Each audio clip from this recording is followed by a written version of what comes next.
जी, कल हमने देखा था गेस्टाल्ट साइकोलॉजी को।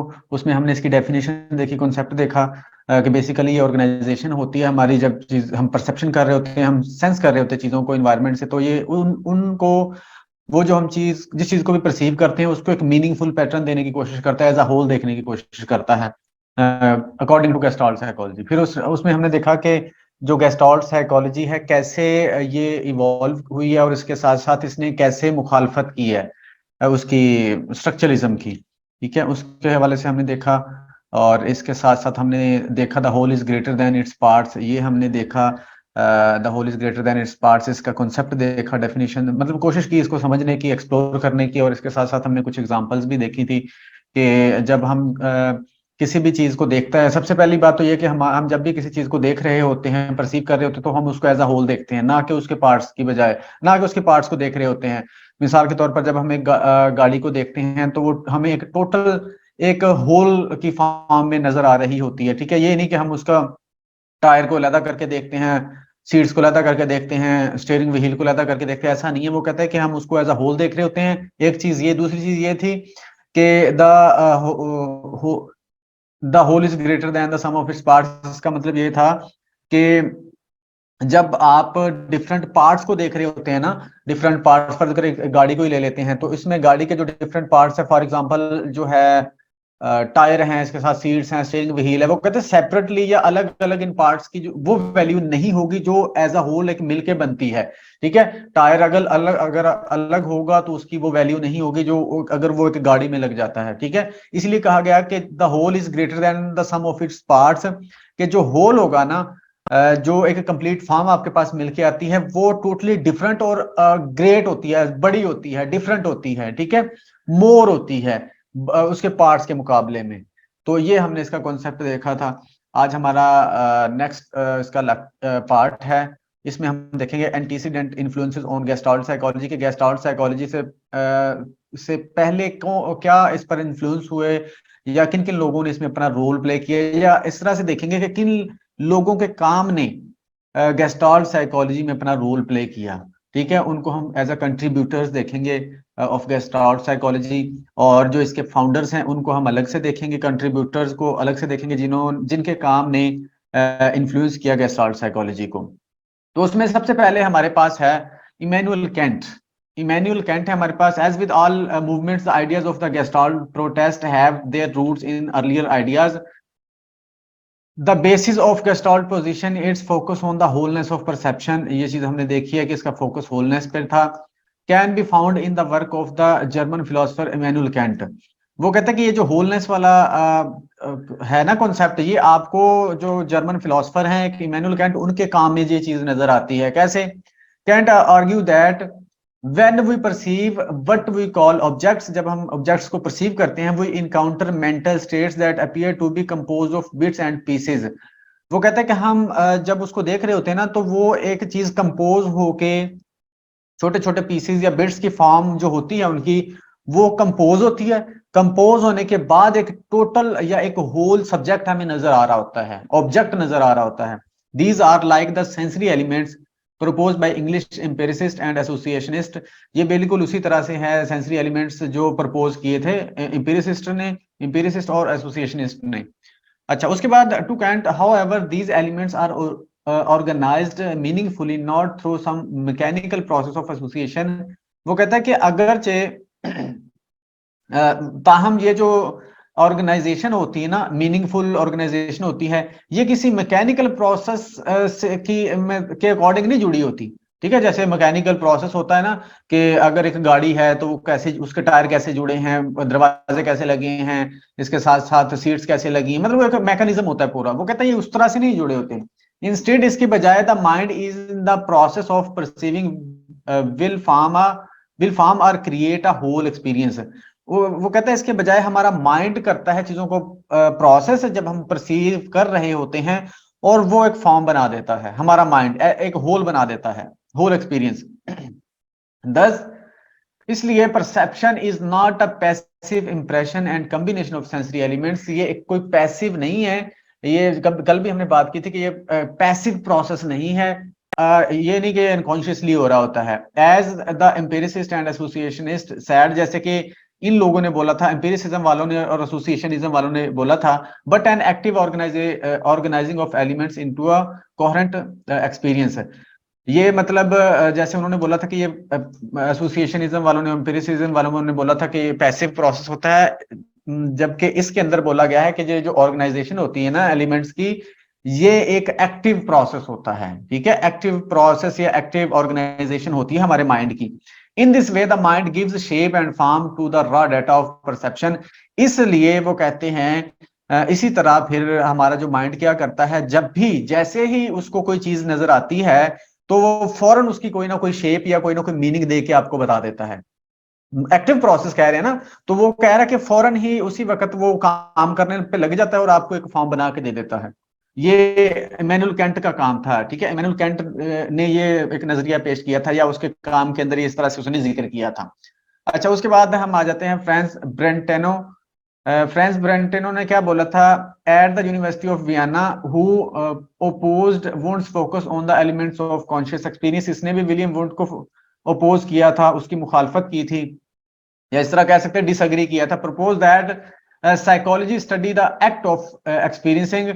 बेसिकली जो स्टडी है ना, वो एक्सपीरियंस जो हम करते हैं उसकी स्टडी है। He considered Wundt's introspection to be artificial and favoured. उसने बोला कि जो वुंड्स का इंट्रोस्पेक्शन है ये आर्टिफिशियल सा प्रोसेस है, and favoured a less rigid and more direct observation of experience as it occurred. और मतलब इसको उसने कोई ना इसने बोला कि लेस रिजिड है ये वाली चीज, एंड मोर डायरेक्ट, और डायरेक्ट ऑब्जर्वेशन ऑफ। इसने मतलब उसने फेवर की। उसने कहा कि जो हम बेसिकली, उसने तो इसको जो इंट्रोस्पेक्शन था उसको आर्टिफिशियल बोल दिया ना, लेकिन वो कहता है कि हमें ना ऑब्जर्व करते हुए लेस रिजिड होना चाहिए, यानी कि कोई खास सख्ती नहीं होनी चाहिए ऑब्जर्वेशन में, या कोई खास पैमाना नहीं होना चाहिए। एंड मोर डायरेक्ट ऑब्जर्वेशन, और डायरेक्ट होनी चाहिए हमारी ऑब्जर्वेशन। ठीक है, एज इट अकर्ड, जैसे वो होती है। बेसिकली इस फिक्रे का मतलब ये है कि हमारी जो ऑब्जर्वेशन जिस तरह से हो रही है ना, हमें उसी तरह से उसको बयान करना चाहिए, ना कि हम अपने हिसाब से उसको पेंट करके या बनावटी बना के, या मतलब हम कहें कि यार ये अगर इसको इस तरह से बयान कर दूं तो ज्यादा बेहतर है। वो कहता है कि जिस तरह से आपने ऑब्जर्व किया आपने वैसे ही बताना है। ठीक है, ये बेसिकली कहना चाह रहा है कि हमें रिजिड नहीं होना चाहिए कि यार इसको ऐसे नहीं ऐसे बयान करना चाहिए। अच्छा, Brentano approach was much like the later methods of the gestalt psychologist. मतलब इसकी जो अप्रोच थी, वो जो गेस्टाल्ट साइकोलॉजी वालों ने मेथड यूज किया उसी की तरह थी। उसके बाद Ernest Mach. Ernest Mach physics वाला था, physics professor at the university of Prague, exerted a more direct influence on the gestalt thinking.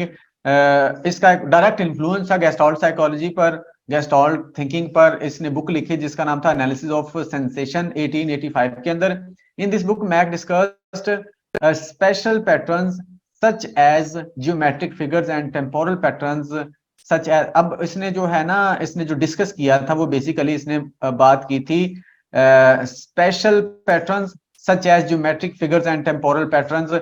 यानी कि जब हम कोई चीज देख रहे होते हैं तो वो मतलब जब भी किसी चीज को ऑब्जर्व करते हैं तो उसकी कोई ना कोई शेप बन जाती है। सच एज मेलोडीज, जैसे कि मेलोडी, मेलोडी का जिक्र कर रहा है। मेलोडी क्या होता है, कुछ टोन्स को मिला के जो एक म्यूजिक निकल के सामने आता है उसको मेलोडी कहते हैं। And he considered them to be sensations, और इसी को उसने बोला, और इन्हीं चीजों को उसने बोला सेंसेशंस। अच्छा, these space form and time form sensations were independent of their individual elements. अब इस बात को समझिएगा, वो कहता है कि उसने जो उन चीजों को बोला ना सेंसेशन, और ये जो स्पेस फॉर्म या टाइम फॉर्म, यानी कि जो डायरेक्शन के अकॉर्डिंग या टाइम के अकॉर्डिंग जो सेंसेशन हम देख रहे होते हैं, परसीव कर रहे होते हैं, ये इंडिपेंडेंट होती हैं। उसके जो इंडिविजुअल एलिमेंट्स होते हैं ना उससे इंडिपेंडेंट होती हैं। जो उसके इंडिविजुअल एलिमेंट्स होंगे किसी भी चीज के, किसी भी शक्ल के, शेप के, उससे इंडिपेंडेंट होती हैं। मिसाल से समझ आएगी आपको। For example, the space form of a circle. अगर हम एक सर्कल की बात करें, माइट बी वाइट और ब्लैक। सर्कल की बात करते हैं, वो कहते हैं सर्कल वाइट हो सकता है, ब्लैक हो सकता है, लार्ज हो सकता है, स्मॉल हो सकता है। ठीक ठीक है, and still retain its elemental quality of circularity. वो कहते हैं सर्कल जो हो किसी भी रंग का हो, ठीक है, व्हाइट हो, ब्लैक हो, छोटा हो, बड़ा हो, दरमियाना हो, जितना भी जैसा भी हो, लेकिन उसका जो एलिमेंटल क्वालिटी है ना उसकी, यानी कि उसकी गोलाई, उसकी सर्कुलैरिटी, उसका सर्कल होना, वो कहते हैं वो रद्द नहीं हो सकता। ठीक है, सर्कल को जैसा मर्जी बना दें, सर्कल गोल ही होगा। मतलब कहने का कि अगर एक गोल शेप है ना, उसको जिस रंग का बना दें, जिस साइज का बना दें, आप ये नहीं कह सकते अगर एक सर्कल व्हाइट है तो आप बोलेंगे ये सर्कल है, अगर दूसरा ब्लैक है तो आप बोलेंगे ये सर्कल नहीं है। ऐसा नहीं हो सकता। वो कहता कि अगर सर्कल है, वो जैसा मर्जी है, वो सर्कल ही कहलाएगा, उसकी वो वाली क्वालिटी क्या है, वो चेंज नहीं होगी। अच्छा, Mach argue that our perception of an object does not change. वही वाली बात है कि हमारी जो परसेप्शन है ऑब्जेक्ट की चेंज नहीं होती, even if we change our orientation to it. अगरचे हम उसको देखने का जाविया बदल दें, एंगल बदल दें या डायरेक्शन बदल दें, फिर भी चेंज नहीं होती। मिसाल के तौर पर a table remains a table to us whether we look at it from the side or the top of or from an angle. किसी भी एंगल से देखें, किसी भी साइड से देखें, किसी भी डायरेक्शन से देखें, वो कहता है टेबल हमेशा टेबल ही रहेगी। हम अगर टेबल को ऊपर से देख रहे हैं तो हमें पता ये टेबल है, अगर नीचे से देख रहे हैं तो हमें पता ये टेबल है। ये नहीं है कि हम ऊपर से देखेंगे तो उसको हमारा माइंड जो है वो ट्रांसलेट करेगा टेबल, अगर नीचे से देखेंगे तो उसको कुर्सी ट्रांसलेट कर देगा। ऐसा नहीं होगा। कहता है कि उसकी जो ओरिजिनलिटी है वो चेंज नहीं होती। ठीक है, बाकी उसकी करेक्टरिस्टिक्स चेंज हो सकती हैं, मतलब जिस तरह का भी होगा, या उसकी जो एलिमेंटल इंडिविजुअल सॉरी जो उसकी जो क्वालिटीज हैं, करेक्टरिस्टिक्स है, वो चेंज हो सकती हैं, अच्छा बुरा छोटा बड़ा। ठीक है, कलर वाइज वो चेंज हो सकती है, लेकिन जो उसकी ओरिजिनलिटी है वो चेंज नहीं होगी। Similarly a tune remains the same in our perception even when its time form is changed. वो कहता है कि ट्यून भी हमारे परसेप्शन में वो टोन ही रहती है, चाहे उसकी क्वालिटी या उसकी करेक्टरिस्टिक कुछ भी हो। यानी कि अगर टोन एक फास्ट स्लो चल रही है तो भी टोन ही होगी, वही होगी, अगर फास्टर है तो भी वही टोन होगी। ये नहीं कि एक टोन को आपने स्लो करके देखा तो आप कह दें ये कोई और टोन है, एक को फास्टर करके देखा तो आप कह दें ये और टोन है। ठीक है, अगर हम नुसरत फतेह अली खान की कोई भी कवाली मतलब स्लो करके देखें तो वही कवाली रहेगी, फास्ट करके देखें तो वही रहेगी। ठीक है, वो चेंज नहीं होगी। तो वही वाली बात कर रहा है। इसके अंदर बेसिकली बताया गया है कि कोई भी जो ऑब्जेक्ट होता है हम परसीव कर रहे होते हैं, उसकी जो ओरिजिनलिटी होती है वो चेंज नहीं होती। ठीक है, वो चेंज नहीं होती, हमेशा वो कांस्टेंट ही रहेगी। हाँ, उसकी बाकी जो करेक्टरिस्टिक्स हैं वो चेंज हो सकती हैं, उसका साइज, उसका कलर, उसका डिजाइन, ये वाली चीजें तो शायद आप चेंज कर दे, लेकिन उसकी जो ओरिजिनलिटी है वो चेंज नहीं होती। ये भी एक इसके प्रिंसिपल्स में आएगी बात, वो हम पढ़ेंगे जब प्रिंसिपल पढ़ेंगे। तो ये अर्नेस्ट मैक ने ये वाली बात की थी। उसके बाद है Christian von Ehrenfels. Von Ehrenfels ये कौन था? एलेबोरेटेड ऑन मैक्स आइडियाज, इसने मैक के आइडिया को ही एलेबोरेट किया है। And proposed qualities of experience, इसने क्वालिटीज की बात की। That can not be explained as combination of sensory elements, इसने बोला कि उसको एक्सप्लेन नहीं किया जा सकता। That can not be explained as combination of sensory elements, sensory elements के जो कम्बिनेशन के तौर पर उनको बयान नहीं किया जा सकता था। He called these qualities gestalt qualities, इसने इन क्वालिटीज को गेस्टाल्ट क्वालिटीज का नाम दिया। Which are perceptions based on something greater than a meaning merging of individual sensation, जिसको इसने बोला था कि ये जो क्वालिटीज होती है ना, ये वही वाली बात है, होल इज ग्रेटर देन या whole is different from its parts, कि वो मतलब उससे डिफरेंट होती हैं, जिन एलिमेंट्स से मिलके वो बनता है या जिन सेंसेशन से मिलके वो बनता है ना, उनसे डिफरेंट होगा या बड़ा होगा या अलग होगा। अ melody is a form quality because, अब वो कहता है कि जो मेलोडी है ना एक फॉर्म क्वालिटी समझ लें, फॉर्म शेप यानी कि शक्ल, because it sounds the same even when transpose to a different key. वो कहता है कि वो जो मेलोडी होगी ना, अगर हम उसको डिफरेंट की से सुनेंगे तो वो चेंज नहीं होगी, वो सेम ही रहेगी। The melody is independent of the sensation of which it is composed. वो कहता है कि वो जो मेलोडी है ना, वो मिसाल के तो मैं मेलोडी को इस तरह कह देता हूं कि एक सॉन्ग है ना, जैसे या नुसरत फतेह अली खान की कवाली है। ठीक है, अब वो कवाली चेंज नहीं हो सकती, उसको कोई भी सिंगर गा दे, यानी कि अगर फीमेल गा दे तो भी वही रहेगी, मेल गा दे तो भी वही रहेगी, स्लो गा दे तो भी वही रहेगी, तेज गा दे वो भी वही सेम ही रहेगी। ठीक है, तो वो वाली बात करता है ये इंडिपेंडेंट होती है। The Ehrenfels and his followers farm itself was an element created by the mind operating on the sensory element, thus the mind was able to create form out of the elementary sensation। वो कहता है कि मतलब वही वाली बात कर रहा है कि हमारा माइंड एक फॉर्म बना के हमें दे देता है जब भी हम कोई भी चीजों को परसीव करते हैं। One of Ehrenfels most significant contribution was his theory of gestalt qualities. ये गेस्टाल्ट क्वालिटी जो हमने ऊपर भी पढ़ लिया, ये दी थी which refer to the holistic properties of sensory experiences, जिसको इन्होंने होलिस्टिक प्रॉपर्टीज बोला था। ठीक है, सेंसरी हमारा जो एक्सपीरियंस है ना, उसको इसने होलिस्टिक प्रॉपर्टीज बोला था। According to von Ehrenfels, these qualities could not be reduce to their individual components. अब वो एक और इंटरेस्टिंग बात आपको समझ यहाँ पर समझने को मिलेगी। वो कहता है कि ये जो उसकी क्वालिटीज है ना, जिसको उसने मतलब होलिस्टिक प्रॉपर्टी बोला है, वो कहता है ये चेंज नहीं होगी, could not be reduce to, sorry इसको कहता है वो रिड्यूस नहीं किया जा सकता एलिमेंट्स में। यानी कि जो आपको डिफरेंट एलिमेंट्स को मिला के एक होल मिला है ना, उसको आप कहते हैं कि आप कंपोनेंट्स में डिवाइड नहीं कर सकते, रिड्यूस नहीं कर सकते कंपोनेंट्स में। जब आप डिफरेंट चीजों को मिलाते हैं तो एक अलग चीज निकल के आपके पास आती है, उस अलग चीज को कहता है कि आप डिफरेंट कंपोनेंट्स में डिवाइड नहीं कर सकते। इस बात को समझ लेना आपने कि डिफरेंट कंपोनेंट्स में आप उसको फर्दर डिवाइड, यानी कि एक आपके पास एक होल चीज निकल के आ गई ना, अब उसकी जो क्वालिटी है ना, मिसाल के तौर पर एक बहुत सारी टोन्स को मिला के एक नया म्यूजिक बनाया गया है, वो जो म्यूजिक आपको मिला है बहुत सारी चीजों को कंबाइन करने से, बहुत सारी टोन्स को कंबाइन करने से, वो फाइनल जो होल म्यूजिक आपको आउटकम के तौर पर मिला है, उसको कहता आप उस म्यूजिक को जो फाइनल आउटकम मिली है, उसको हम फर्दर कहता कंपोनेंट्स में डिवाइड नहीं कर सकते। वो आपको तभी मिलेगा जब वो सारी टोन्स को आप मिलाएंगे। ठीक है, ये नहीं हो सकता कि उसको आप फर्दर कंपोनेंट्स में डिवाइड कर दो, या आप उसको वो उसी म्यूजिक को एक और तरह से बता देता हूं कि आप उसी म्यूजिक को आपने वो जो टोन्स मिलाई थी उनमें से किसी में से आप निकाल लो, ऐसा नहीं हो सकता। वो सारी मिलेंगी तो वो मिलेगा, अदरवाइज वो नहीं मिलेगा। And they existed independently of the specific sensory modality in which they were experienced. अब वो वही वाली बात जो मैंने अभी की है, ये इंडिपेंडेंट होती है उन तमाम चीजों से जिनको मिला के हमने बनाया होता है। ठीक है, यानी कि वो हम उसको अगर डिफरेंट पार्ट्स को सेपरेटली देखेंगे तो वो क्वालिटी हमें नहीं मिलेगी जो उन सबको मिलाने से एक होल के तौर पर हमें मिलती है। बेसिकली ये कहना चाह रहा है।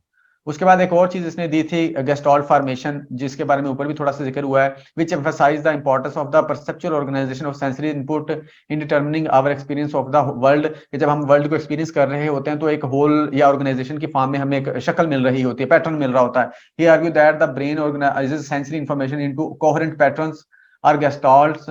एक पैटर्न या गेस्टॉल्ट, गेस्टॉल्ट का मतलब भी फॉर्म या पैटर्न ही है, पैटर्न बना के देता है, that allow us to make sense of the world around अस।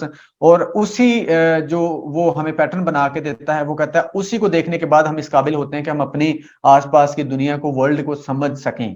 ठीक है, उस वो जो पैटर्न बन के आता है ना, वही इस चीज को पॉसिबल बनाता है कि हम अपने आसपास से इंटरेक्ट कर सकें अच्छे से।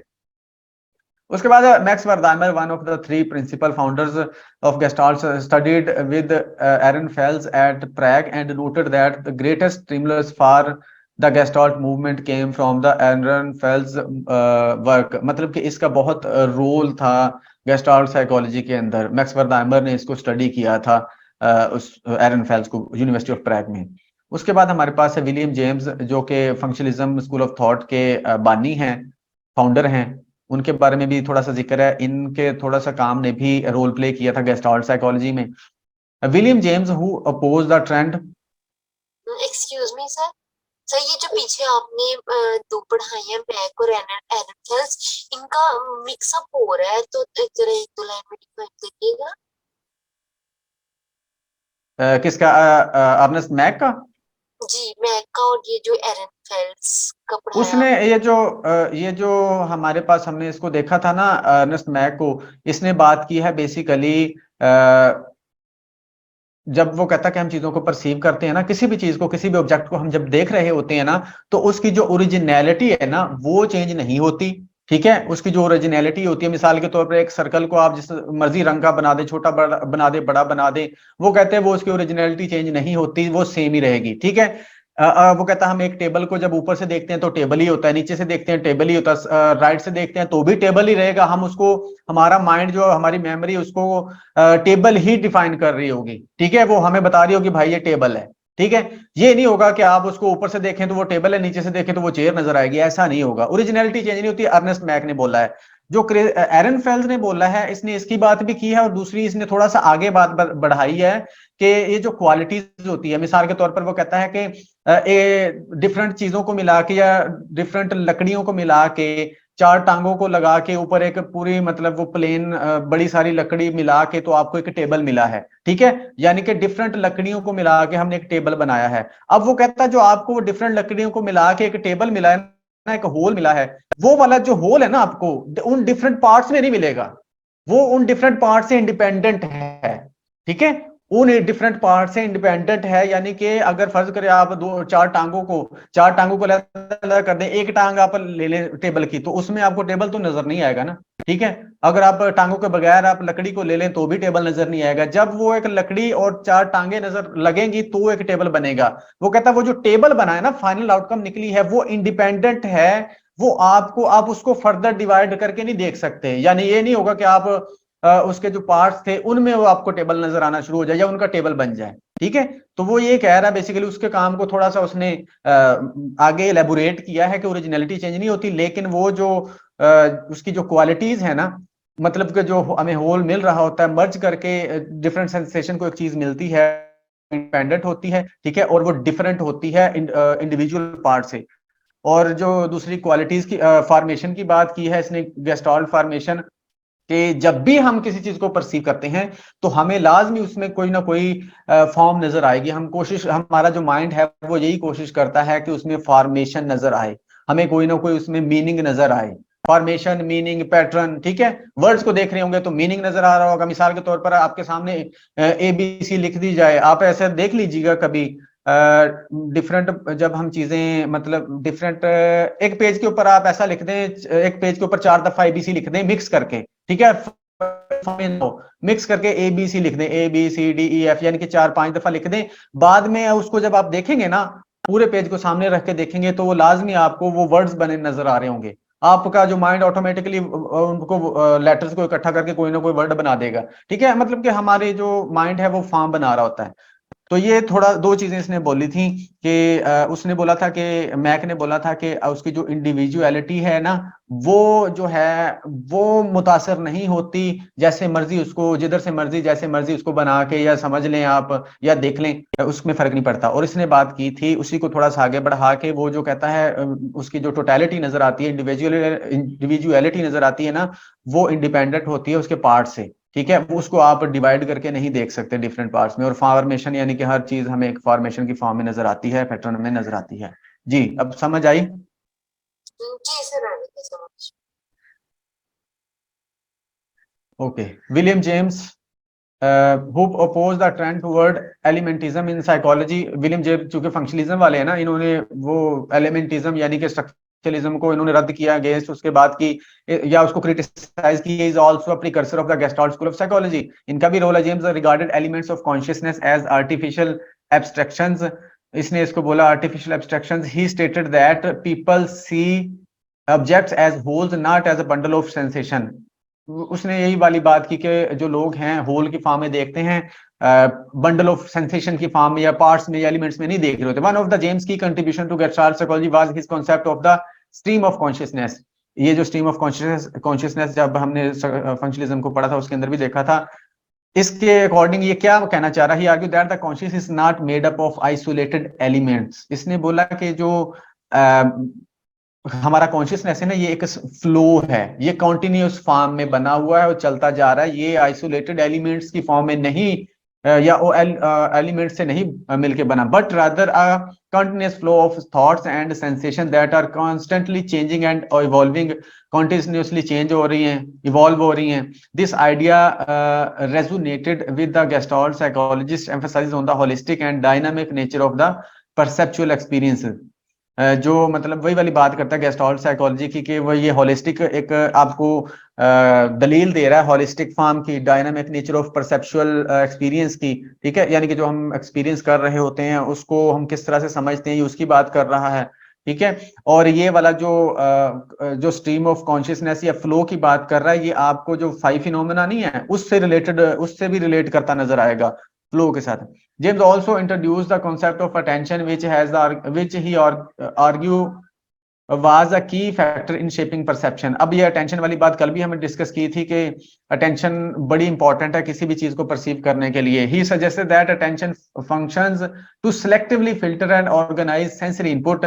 जब हम किसी चीज को हमारी अटेंशन पर ही डिपेंड करता है कि किसी चीज को कैसे परसीव करना है। अटेंशन चीजों को फिल्टर कर रही होती है, ऑर्गेनाइज कर रही होती है, which is similar to gestalt idea of perceptual organisation.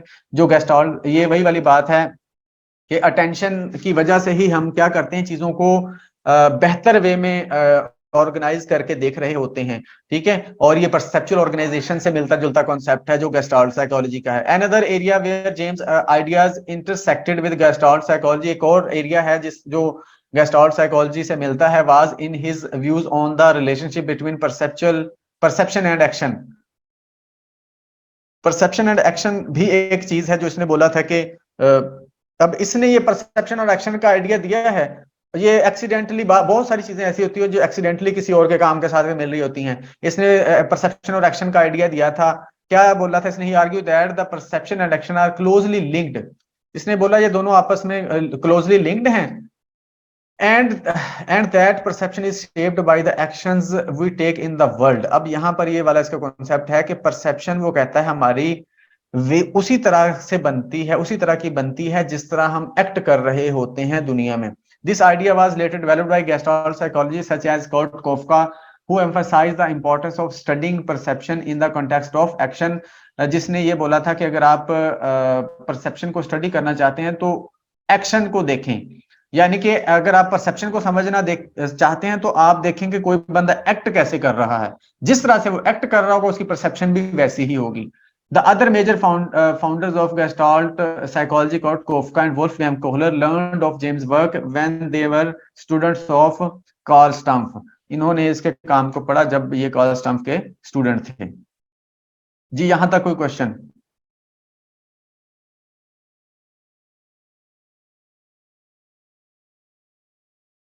अब फिनोमिनोलॉजी का एक कॉन्सेप्ट है जो इसके अंदर काम मतलब कि इसका भी रोल है। इस जो फिनोमिनोलॉजी का कॉन्सेप्ट है ये भी इसके अंदर अपना रोल प्ले करता है। कैसे? An approach to knowledge. अच्छा, ये फिनोमिनोलॉजी की डेफिनेशन है, an approach to knowledge based on an unbiased description of immediate experience as it occurs, not analyzed or reduced to elements. अब वो कहता है फिनोमिनोलॉजी बेसिकली क्या है कि जो हम किसी भी चीज का एक्सपीरियंस कर रहे हैं, सेंस कर रहे हैं, उसको उसी तरह से बयान करना।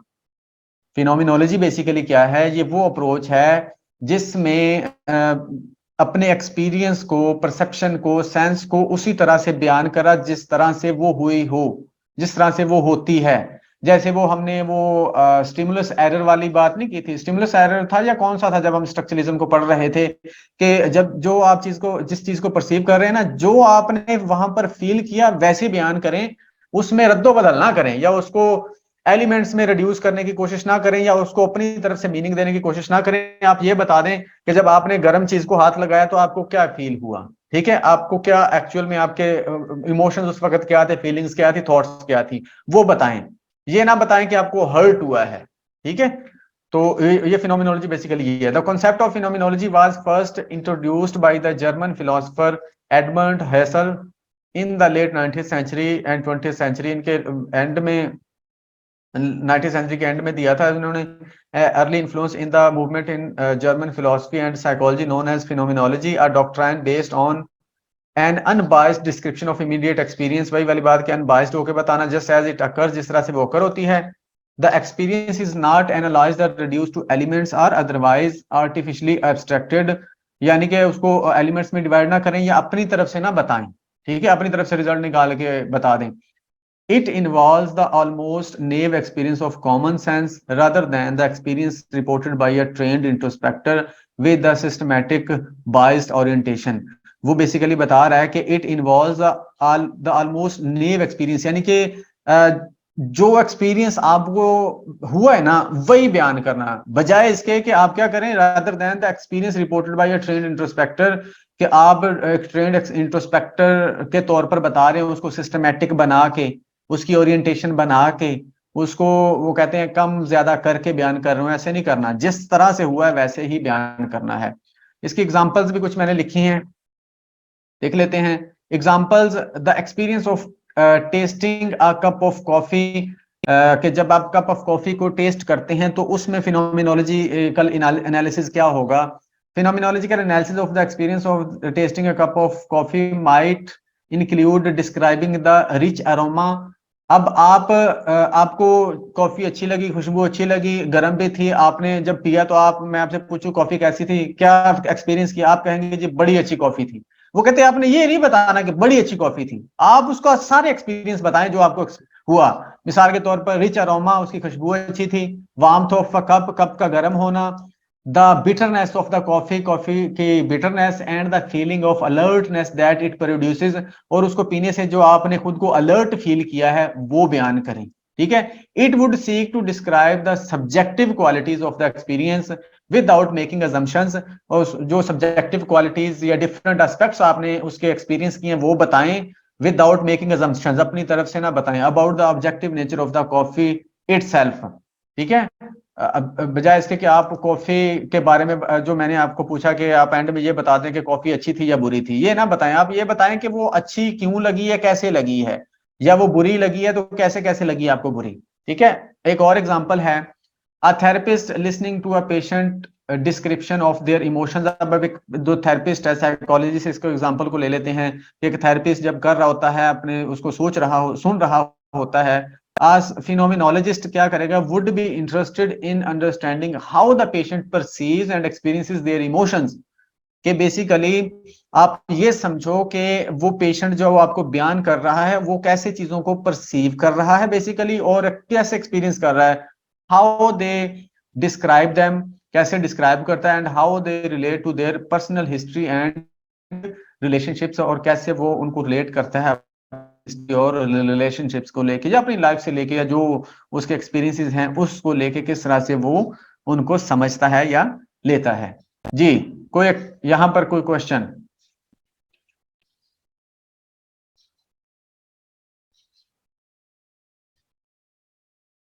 कंट्रीब्यूटर्स को देखा या एंटीसीडेंट इन्फ्लुएंसर्स को हमने देखा आज? जी, इसमें सर, ये जो फिनोमिनोलॉजी है इसमें क्या हम एलिमेंट्स को देखेंगे या नहीं देखेंगे? फिनोमिनोलॉजी तो यही बात कर रही है ना कि आप उसके, आपको जो एक्चुअल एक्सपीरियंस हुआ ना वो बताना है आपने, या वो ही एक्चुअल एक्सपीरियंस, यानी कि अब देखे ना उसकी जो है कॉफी है उसकी क्या है, एक तो अरोमा भी है, ठीक है, उसके साथ साथ उसका एक जायका भी है, उसके साथ साथ उसका गर्म होना भी है, उसके साथ साथ जो आपको डिफरेंट चीजें मिली हैं उसका होना भी है। ठीक है, वो फिनोमिनोलॉजी ये वाली बात कर रही है बेसिकली। ये एलिमेंट्स को छोड़ के एज अ होल बताएं या एलिमेंट्स को लेते हुए नहीं नहीं, हमने ना ना ना ना, जो फिनोमिनोलॉजी है ना, हम यहाँ पर गेस्टाल्ट की बात नहीं कर रहे, हम यहाँ पर फिनोमिनोलॉजी को डिस्कस कर रहे हैं। ठीक है, फिनोमिनोलॉजी कहती है कि आपने पार्ट्स बताने हैं, उसके जो डिफरेंट एलिमेंट्स हैं, उसका सब्जेक्टिव एक्सपीरियंस बताना है, क्या क्या फील हुआ है आपको। ठीक है, तो सर ये किससे रिलेट कर रहा है, यानी गिस्टार्ट में किसने कहा था ये गिस्टार्ट की फिनोमिनोलॉजी है या वैसे ही एक टर्म है ये नहीं नहीं, इसका भी अपना एक रोल है, ये फिनोमिनोलॉजी का भी अपना एक रोल है। देखे ना, ये पार्ट्स की बात कर रही है फिनोमिनोलॉजी। अब वो बेसिकली ये वही वाली चीज है कि कंट्रीब्यूटर्स ऑफ गेस्टाल्ट साइकोलॉजी, ऊपर हमने कुछ लोगों को पढ़ा, ये एक फिनोमेना जिसमें भी इसका भी अपना रोल है।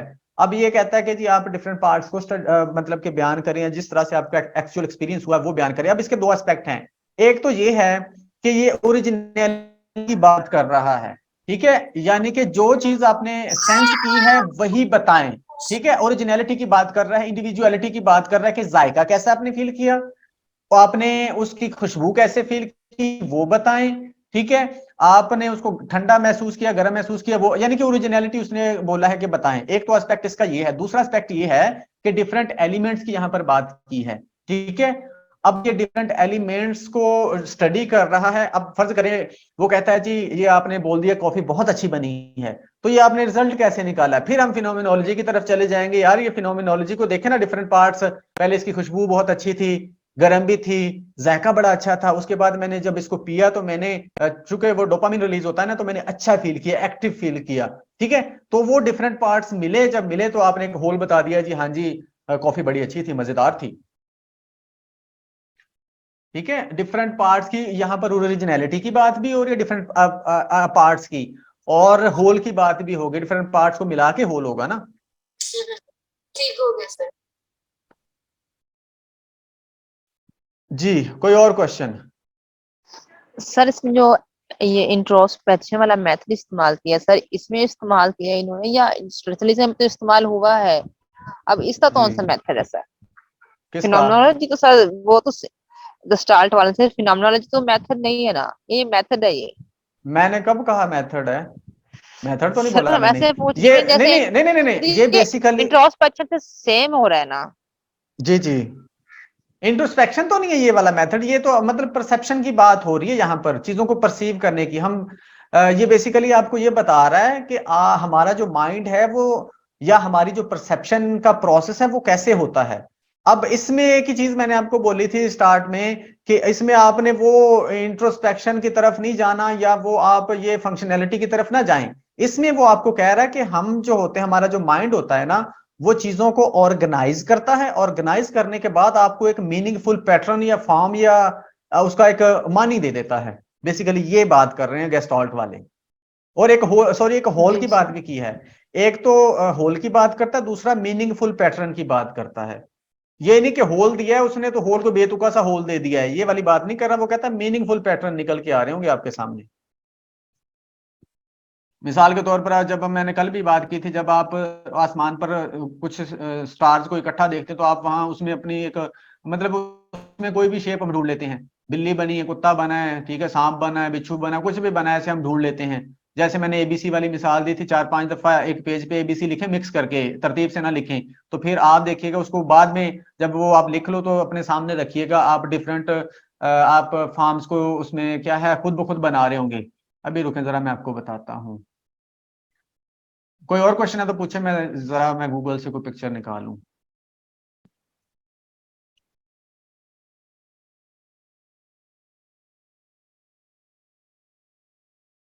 कोई और क्वेश्चन है तो बोलें। नहीं सर और नहीं है। अब यहाँ पर सर हम ये ऐसे भी तो कह सकते हैं कि ये जो फिनोमिनोलॉजी टर्म था, ये बेस बना था गेस्टाल्ट स्कूल ऑफ थॉट की। सॉरी। सर ये जो फिनोमिनोलॉजी हमने कॉन्सेप्ट पढ़ा है, हम ऐसे भी जी, तो कह सकते हैं कि गेस्टाल्ट स्कूल ऑफ थॉट की बेस बना था। बेस तो मैंने तो बेस वाली बात नहीं पढ़ी। जो बुक से, जिस बुक से मैंने किया है, तो मे बी ये बेस, मतलब ये आप इस तरह से ना अगर जो मैं कहना चाह रहा हूँ, ये नहीं कह जी सकते कि सिर्फ यही बेस बना है।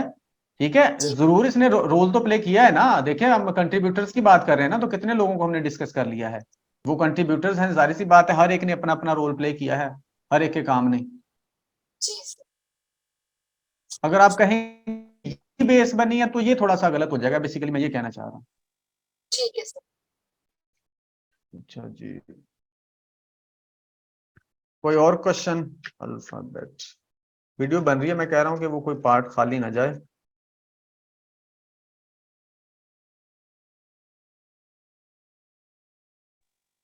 सर आपने शुरू में एम्पिरिसिस्ट और एसोसिएशनिस्ट की एग्जांपल दी थी, इसके लिए जी जी, इलैबोरेट कर दीजिए। एसोसिएशनिज्म और एम्पिरिसिस्ट।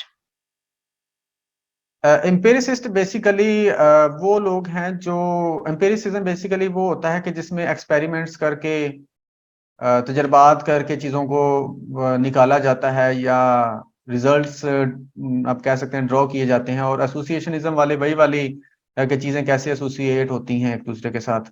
ठीक है, ये दोनों अलग अलग अप्रोचेज हैं। ठीक है, इनको अभी हमने पढ़ा नहीं है, तो जब इसको पढ़ेंगे डिटेल में तो फिर इसको मजीद हम डिस्कस कर लेंगे। ठीक है, इसको मैंने इसलिए मतलब कि ज़्यादा एलेबोरेट नहीं किया, मैंने कहा इसमें यहाँ पर इसका इतना खास है तो नहीं। ठीक है, इसको जस्ट जिक्र करना ही काफी है, तो इसलिए एक पिक्चर मुझे मिली तो है। के साथ हमने इसका देखा था, मिसाल के अंदर आया, तो उसमें थोड़ा सा इस हवाले से इसको कर दीजिएगा। सॉरी, मतलब दोबारा। सिर्फ पैटर्न के हवाले से ये बात की थी कि भाई हम जो है एज अ होल उसमें एम्पिरिसिस्ट और एसोसिएशनिस्ट की एग्जाम्पल थी, तो वैसे इनका गेस्टाल्ट वालों के साथ था, क्योंकि ये हिस्ट्री, मतलब हिस्ट्री ऑफ साइकोलॉजी में आते हैं ना, एसोसिएशन जी जी, हिस्ट्री हिस्ट्री और हिस्ट्री जी जी, हिस्ट्री में आते हैं, बिल्कुल हिस्ट्री में आते हैं। तो बेसिकली वो उन्होंने आपको ना एक रेफरेंस दे के आपको समझाने की कोशिश की है कि जैसे मतलब कि एसोसिएशनिज्म वाले कहते हैं कि हर चीज एक पैटर्न में या एक मैकेनिज्म में जुड़ी होती है, ठीक है। तो इन्होंने आपको एक रेफरेंस दे के समझाने की कोशिश की है कि गेस्टाल्ट के अंदर ऐसा नहीं होता। हम जो गेस्टाल्ट के होल की बात करते हैं या हमारा माइंड जो एक पैटर्न बनाता है, उसमें ऐसा नहीं होता कि वो एक मैकेनिज्म के तौर पर मतलब के जुड़ी होती हैं चीजें। बेसिकली आपको ये समझाने की कोशिश कर रहे हैं एक रेफरेंस दे के ना। एक पिक्चर मुझे मिली तो है, वो शायद हमारे काम आ जाए। हाँ जी, किसी हद तक हम वो जो फार्म की बात कर रहे हैं या पैटर्न की बात कर रहे थे, ये मुझे पिक्चर मिली है, बताइएगा नजर आई आपको ये वाली? नजर आ रही है पिक्चर? Yes sir. अब ये देखें ना, अब हमारे पास रैंडम पड़ी हुई है, मतलब कि डिफरेंट अल्फाबेट्स पड़े हुए हैं। अब हमारा माइंड क्या करता है, अब हमारा माइंड इसमें से ना रैंडमनेस जब उसको नजर आती है ना, तो वो थोड़ा सा वो कहते हैं कि उसको, हमारे माइंड को क्या होती है, एलर्जी होती है, या वो चिड़चिड़ा सा हो जाता है। फिर क्या करता है, वो इसमें से कोई चीज निकालना शुरू कर देगा या इसके पैटर्न निकालना शुरू कर देगा, कोई मीनिंग निकालना शुरू करेगा। अब मुझे यहाँ पर, आप भी देखें, आपको भी कोई ना कोई वर्ड नजर आ रहा होगा, हालांकि ये कोई सीधी लिखी नहीं हुई, मुझे कोई पिक्चर बेहतर मिली नहीं है, यही मुझे मिली है। तो कोई ना कोई वर्ड आप बन रहा होगा, बनाए। नजर आ रहा है कोई वर्ड? मुझे तो नजर आ गए दो तीन। हाँ जी, नहीं नजर आए? सर आ रहे हैं। कौन कौन सा? सर फ्लैट है, एक रैप है। हाँ जी। और अब ये देखे ना, आपको मैंने बताया तो नहीं था ना कि यहाँ पर रैट लिखा है या रेड लिखा है या इस तरह को कोई लिखा है। आपके माइंड ने ऑटोमेटिकली इसको ढूंढ लिया। तो मतलब कि जब भी हमारे सामने इस तरह से कोई पैटर्न या परसेप्शन हम करते हैं चीजों की, तो उसमें कोई ना कोई मीनिंग ढूंढ रहे होते हैं। यही कॉन्सेप्ट है इसका, गेस्टाल्ट साइकोलॉजी का। ठीक है, मतलब ये इस तरह से होती हैं चीजें। अब यहाँ पर ये देखिए, RED, रेड, ठीक है, हालांकि डी उल्टा लिखा है, लेकिन हमने तो भाई बनाना ही बनाना, हमारे माइंड का काम है ये। उसके बाद ये देखिए, यहाँ पर रेड नजर आ रहा है, नेट नजर आ रहा है, NET, नेट नजर आ रहा है, ठीक है। इसके साथ साथ और क्या नजर आ रहा है? अच्छा जी, ये यहाँ पर टिंट नजर आ रहा है, TINT, टिंट नजर आ रहा है, ठीक है। और इसके साथ साथ यहाँ पर डॉस, गॉस नजर आ रहा है। गॉस पता नहीं कोई मीनिंग होता है भैया, कोई इसका होता है या नहीं है, ठीक है। और मतलब ये तीन चार वर्ड ही नजर आए, मुझे कोई बेहतर तस्वीर मिली नहीं है। मतलब इस तरह से हमारा जो माइंड है, कोई ना कोई फॉर्म बनाने की, कोई ना कोई पैटर्न बनाने की कोशिश कर रहा होता है जब भी हम चीजों को एक्सपीरियंस करते हैं, होल में देखने की कोशिश करता है। ये नहीं कि अब हमारा माइंड इसको मतलब ऐसे ABCD पढ़ी जाए या इस तरह से अलग अलग पढ़े, हर एक को अलग अलग पढ़े, अलग अलग का तो मीनिंग भी मतलब कोई नहीं मिलेगा, या उसको कोई इसका मतलब भी समझ नहीं आ रहा होगा। तो मतलब इस तरह से हमारा माइंड चीजों को लेके चल रहा होता है। दो तीन एस्पेक्ट हैं स्कूल ऑफ थॉट के, तो उनको समझना है हमने। कोई और क्वेश्चन है तो पूछें, अदरवाइज फिर इसको एंड करते हैं, आज के लिए इतना ही।